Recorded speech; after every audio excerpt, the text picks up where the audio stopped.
another episode of The Jasmine Tea, where we give you piping hot commentary on your favorite blackity black shows. I'm your host, Jasmine T, and tonight we'll be recapping the newest episode of Queen of the South. Season 5 just came on, and we are so excited about it. Now, this may be the last season, but best believe we are going to make the best out of the time that we still have left with Teresa and her crew. Make sure you're following me on social media at The Jasmine T, or you can send me an email with any of your questions, comments, or observations to thejasminetpc@gmail.com. Now, let's see what's been brewing on the internet. We're going to dive over and see what Black Twitter has been saying about the show so far, starting off with a tweet from Yafat House, YAFATHOUSE. Follow him, guys. He was super duper excited to see that James would be back this season. If you remember, during season 3, James left Teresa's side. Like, some stuff went down, James disappeared, but at the season finale of last season, we saw him come back. He was all shot up and bloody, and it was like, oh my God, where you been? So of course, the people are happy to see James is back. I'm always here for Teresa having a little boo thing, you know. Her and James had some hot and heavy moments. And I'm also here for her having another rider by her side. Like, the thing with James is he's always been so inconsistent that you can't really like get a good peg on him. Like, should he be here or not? But your Fat House, at least, is pretty excited to see James is back. And I feel the same way. Next up, we have Vibe Smooth. He kept it pretty real because he feels like Teresa should just choose violence all season and get revenge for her godson Tony being killed. I totally agree. I feel like she should just come in guns a-blazing, get to the point, you know, you wronged me, I'm gonna wrong you. As we know, Tony lost his life when his car exploded during the season finale last season.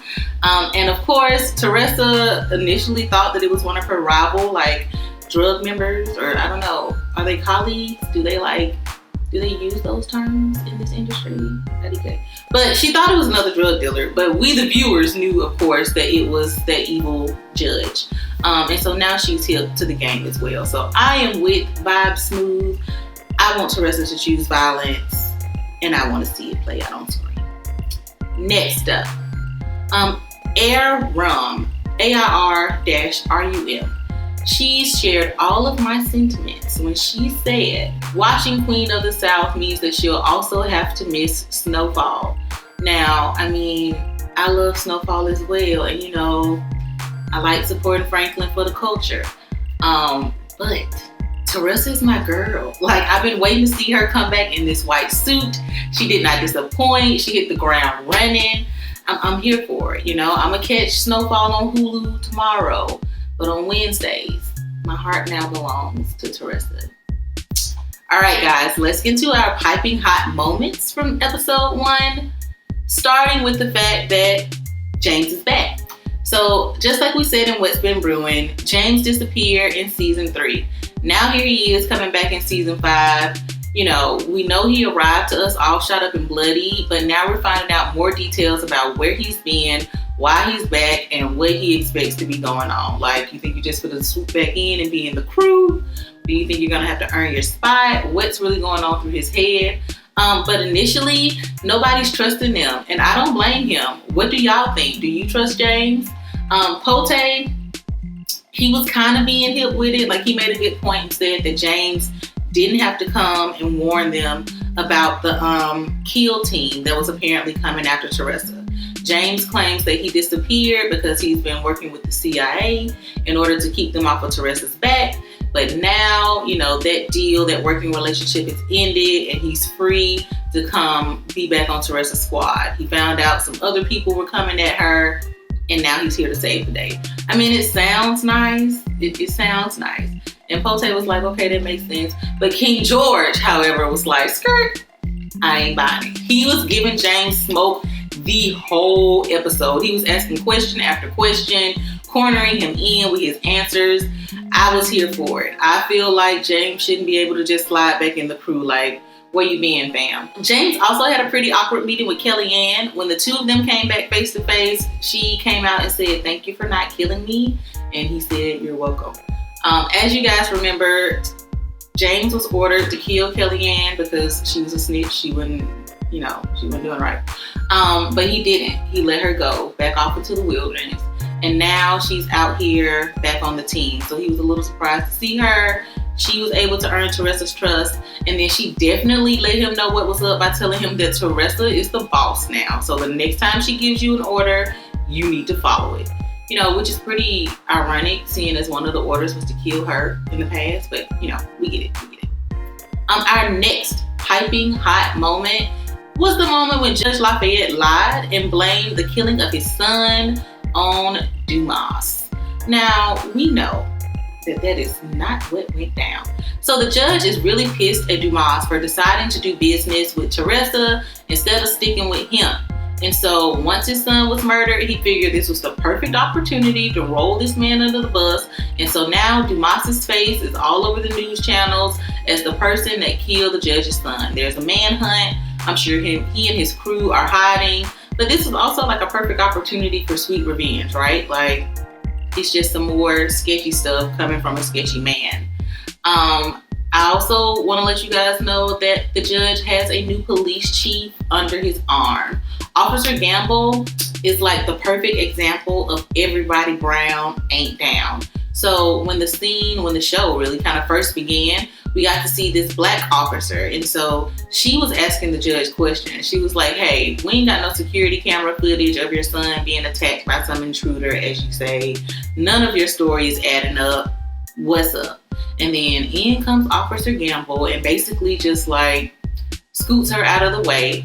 He lets her know that all of her documentation from the coroner is now invalid. The coroner the medical examiner, I believe, has now changed their story. So she really has no reason to be questioning the judge. And just like that, he's off the hook and his life is well. I mean, it was just really disappointing. He struck me as like a Ben Carson type dude, like you fighting for the wrong side, son. So the judge has already laid his plan to roll Dumas under the bus and get revenge, and we're gonna see how that plays out. I'm excited. I like the tension, I feel like Dumas ain't no punk. He gonna come back and hit him hard as well. So let's just see how that plays out. Our third piping hot moment is when Teresa took a meeting with the Dominicans and pissed off the Russians. So the Russians are currently supplying Teresa's cocaine. Things have been lovely. All of her relationships are kind of built out of friction. All of her former business partners, she burned a lot of bridges. Like, they either don't fool with her no more or she ran away from them. But nevertheless, she's fooling with the Russians now. Things have been going well. However, she needed a big influx of cash, like $200 million, for a real estate deal. And she didn't have the cash on hand. So the opportunity came around for her to now start getting cocaine from the Dominicans. So they went to New York, had a lovely little meeting, set some things up. And the Dominican guy even told her, he was like, hey, once they find out, they're gonna be pissed off. And Teresa was like, so, she ain't never really scared. Like, she keeps a very calm face. I love her demeanor. I mean, she a boss, I guess if you're the leader of a pretty serious crime organization, you can't be really up here looking shaky. But she did, in fact, piss the Russians off, because as we saw by the end of the episode, when Teresa was finally supposed to go meet with the Russian boss, she ended up having to turn around. Now, this is because while Teresa was going over there with her meeting to smooth over things with the Russians or meet their boss, King George and James were off trying to verify whether James was lying or not, right? So remember, James said that he was back now because he's been working with some people who wanted to kill Teresa. So King George was like, cool, show me where they was at. Let's see if it pans out. So James took them to this creepy looking warehouse, and what happened? Of course, the bad guys came back, bullets were flying, and it looks like maybe James was telling the truth for now. It looks like, things were good. He kind of disappeared at first, but he came back in the end, killed a few people, and kind of rectified himself. So we're gonna give him some slack. But when they looked at when they identified who they had killed, it was a Russian man. So seems like Teressa's in some pretty hot stuff already. So when they called and let Teresa know, like, hey, it's some Russians already here trying to kill you while you're on your way to meet with the Russians, she told Pote to like turn the car around, which he did, because Pote is he just ride or die like that. Like, he got the gun on check, he got the mad driving skills, he's just a great right-hand man. And so they got out of there. So that kind of leaves us in limbo at the end of this episode. James is back. The judge is lying. The Russians are after Teresa. Piping hot moments for Queen of the South, Season 5, Episode 1. Now, guys, we're going to wrap up our show with some games and guesses. So in honor of Teresa and Pote's lovely, lovely relationship, I want you guys to tell me in the comments which of these dynamic duos would you like to be the third wheel on, okay? So you know Teresa and Pote, you know, they like this. You probably can't be their third wheel, but a few other of these pals might let you in. They might let you hang for a day. So tell me whether you would be interested in being their third wheel or not. So my first option here is Scooby and Shaggy Doo.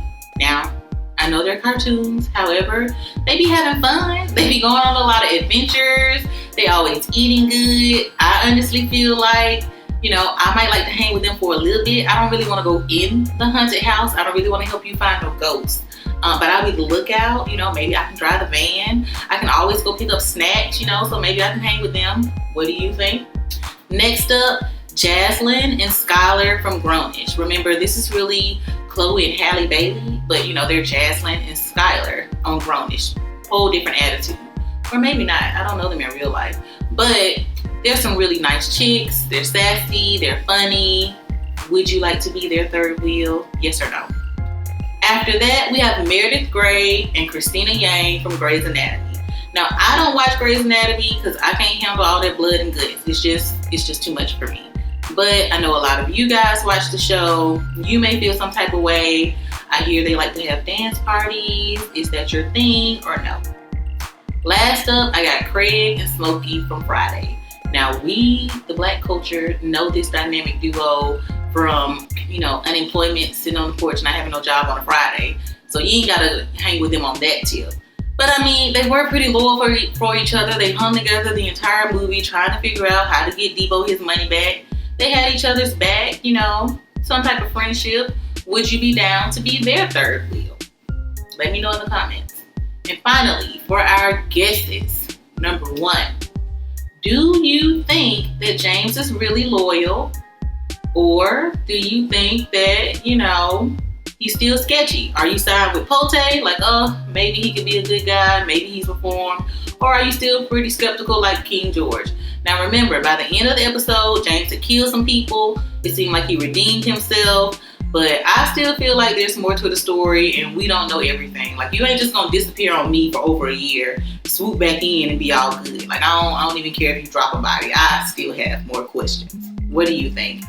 Next up, do you think the Russians, like, how do you think the situation is gonna play out with Teresa? Because it seems like they've already made a move, right? Like, James and King George went to the warehouse, fought off some bad guys. They turned out to be Russians. So have they already took their shot at Teresa? Or do you think like there's something else going on? There's another misunderstanding. It's only episode 1. I mean, it is a little early for things to already be popping off. But again, I told you at the beginning of the show, I'm here for the violence. I want Teresa to choose violence. I can't really get mad if somebody else is doing the same.